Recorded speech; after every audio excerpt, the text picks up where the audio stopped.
पवित्र गांधी जयंती अवसर में विजु जनता दल बरगढ़ पक्षर आज जनसंपर्क पदयात्रा अनुष्ठित हो जाइछि। बरगढ़ गांधी पार्क में महात्मा गांधी प्रतिमूर्ति में पुष्पमाल्य अर्पण कर जनसंपर्क पदयात्रा आरंभ हुई गांधी छक पर्यंत जाइथिला। पद्मपुर विधायिका वर्षा सिंह बरिहा, पूर्वतन विधायक देवेश आचार्य, पूर्वतन विधायिका स्नेहांगिनी छुरिया, पूर्वतन मंत्री रीता साहू, जिला परिषद अध्यक्षा मानिनी भोई प्रमुख पदयात्रा सामिल होते। चलित पदयात्रा जनसाधारण पाखक जाई बीजेपी सरकार देथिबा मिथ्या प्रतिश्रुति विषय जणाइबे। निर्वाचन समय देथिबा प्रतिश्रुति पूरण न हेले आगामी दिन में विराट आंदोलन हेबो बोली चेतावनी देछि बीजेडी। 100 दिन विजय उल्लास मनइले हेब नहीं। जो लोके सरकार रे बसई प्रतिश्रुति पालन करने को पड़ो।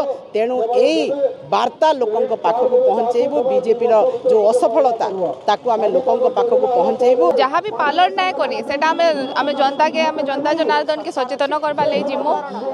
तार छड़ा हमर मेंबरशिप प्रोग्राम माने हबा। मेंबरशिप प्रोग्राम रे आमे माने समस्ते केना हमर जे बीजेडी रो परिवार अछि सेटा के आमे बड़ करि पारमु सेटा हमर प्रचेष्टा रहबा। प्रत्येक जनसाधारण लोकों संगे आमे जड़ित अछु। आको मध्य जड़ित रहमु। मान्यवर श्रीयुक्त नवीन पट्टनायक निर्देश नेतृत्व में आमे ओडिशा को आगको नमु। आगामी दिन में बरगढ़ कैंसर हॉस्पिटल जदि स्वयं संपूर्ण कैंसर हॉस्पिटल करा न जाए सरकार द्वारा आमे गोटे दायित्ववान विरोधी दल हिसाब से राजरास्तार ओह्लैबू एवं साधारण लोकों को अवगत करेबू एवं बाध्य करूँ सरकार को जो बरगढ़ कैंसर हॉस्पिटल को गोटे स्वयं संपूर्ण फुल फ्लेजेड कैंसर हॉस्पिटल करने अकर्म जेन सरकार से तार विरुद्ध में लोक को जनसचेतन करवार अच्छे।